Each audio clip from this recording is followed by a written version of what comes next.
បាទសួស្តីបងប្អូនទាំងអស់គ្នាអញ្ចឹងវីដេអូនេះខ្ញុំនឹងសូមពីរបៀបលាងគ្រឿងទូរស័ព្ទយើងសម្អាតទូរស័ព្ទចេញទាំងអស់ដូចយើងទិញទូរស័ព្ទមកថ្មីតម្លើងថ្មីអញ្ចឹងហ្នឹងហើយអញ្ចឹងយើងចូលទៅចាប់ដើមទាំងអស់គ្នាអញ្ចឹងជាដំបូងយើងគ្រាន់តែចូលទៅកាន់ setting ណានេះចូលអូរបាពីលើចុះក្រោមមកចូលរូបស្ពឺនេះចុចចូលមកតមកយើង scroll ឡើងលើណាយើងអូសឡើងលើហើយរកមកពាក្យថានេះ account and backup ចុចចូលមកបន្តមកទៀតយើងអូសឡើងលើទៀតណាហើយយើងរកមកពាក្យថា reset នេះកន្លែងខ្ញុំចុចហ្នឹងចុចចូលមកបន្តមកទៀតនឹងមានពាក្យច្រើនណានេះ reset all setting reset mobile network setting ណាអញ្ចឹងយើងយកអាក្រោមគេបងអស់ណាចុចមកបន្តមកទៀតយើងយកពាក្យថា reset នេះចុចចូលមកអ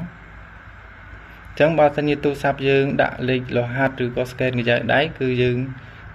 ដាក់តាមនឹងមកណាកន្លែងចំណុចនេះណាអញ្ចឹងខ្ញុំសូមវាយរហ័សតិច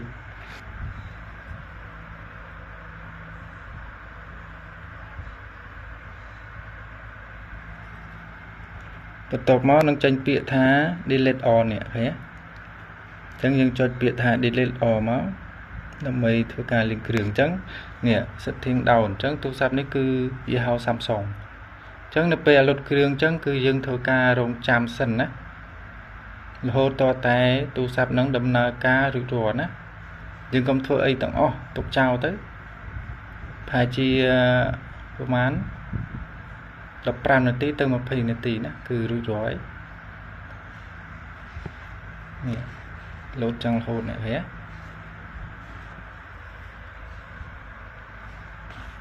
ចឹងយើងធ្វើការរងចាំទៅណា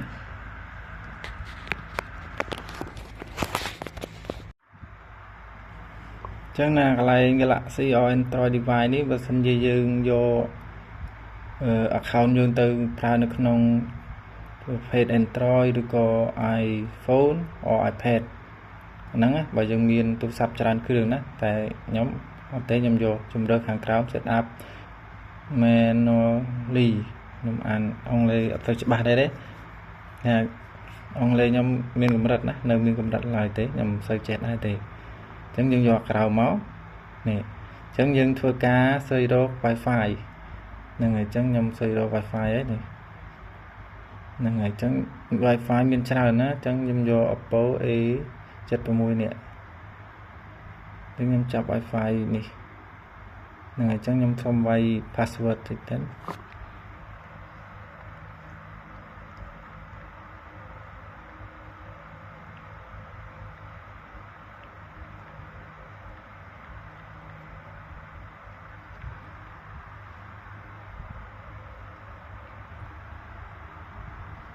ហ្នឹងឥឡូវខ្ញុំបាន connect ជាមួយនឹង Wi-Fi ហើយរងចាំណាយើងធ្វើការរងចាំតិចកន្លែងហ្នឹងអញ្ចឹងនៅកន្លែងនេះខ្ញុំសូមបញ្ជាក់តិចណាអញ្ចឹងនៅពេលដែលយើងធ្វើការសម្អាតគ្រឿងទូរស័ព្ទអីយើងត្រូវបញ្ចូលថ្មទូរស័ព្ទឲ្យពេញទៅដូចទូរស័ព្ទនេះខ្ញុំលាងហ្នឹងគឺថ្មនៅសល់ 28% ណាអញ្ចឹងហើយប្រហែលជាខ្ញុំត្រូវសាកថ្មតែនៅពេលដែលយើងលាងគ្រឿងដើម្បីកុំឲ្យអស់ថ្មទៅវាអាចមានបញ្ហាផ្សេងកើតឡើងណាអញ្ចឹងយើងរងចាំបន្តិចទៅអញ្ចឹងនៅចំណុចនេះគឺ copy app or data មិនថាយើងចង់ទាញទិន្នន័យចាស់អញ្ចឹងណាបើយើងអាចរក្សាទុកបានណាអញ្ចឹង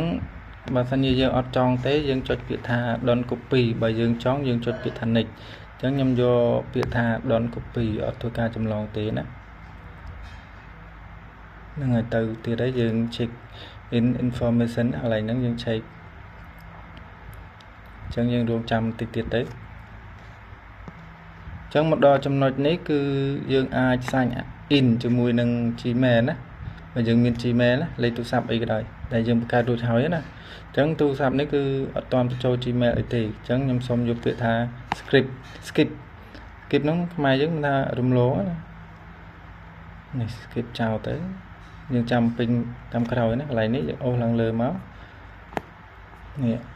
ចេញពាក្យនេះយើងយកពាក្យថា exit តមកកន្លែងនេះយើងចាក់ file អេក្រង់ណាវាមាន scan ទៅមុខហើយ scan កញ្ចៅដៃហើយដាក់ pin code ហើយដាក់លេខ password ហើយ pin មកសញ្ញាគូអញ្ចឹងយើងជួបពាក្យថា skip មកបើយើងអត់ទាន់ធ្វើណាតមក skip away anyway នេះកន្លែងនេះគឺឃើញគ្រីសអញ្ចឹងយើងចុចពាក្យថា OK ទៀតមកណាអញ្ចឹង getting your phone ready នេះរួចរាល់ហើយទាំងកន្លែងនេះគឺយើងទៅបំពេញ email លេខទូរស័ព្ទឬក៏ sign in with QR code ហើយយើងមាន QR code សម្រាប់ scan យកណាចឹងខ្ញុំបំពេញ Gmail ចុះកន្លែងនេះបើយើងពេញទៅយើងទៅមុខទៀតអត់រួចណានេះកន្លែង scan នេះហើយបើយើងដាក់ថា forget password or don't have an account យើងគឺចូលទៅបង្កើតមកណាចឹងកន្លែងនេះគឺខ្ញុំត្រូវបញ្ចូល Gmail ចឹងខ្ញុំសូមបំពេញកន្លែងនឹងតិច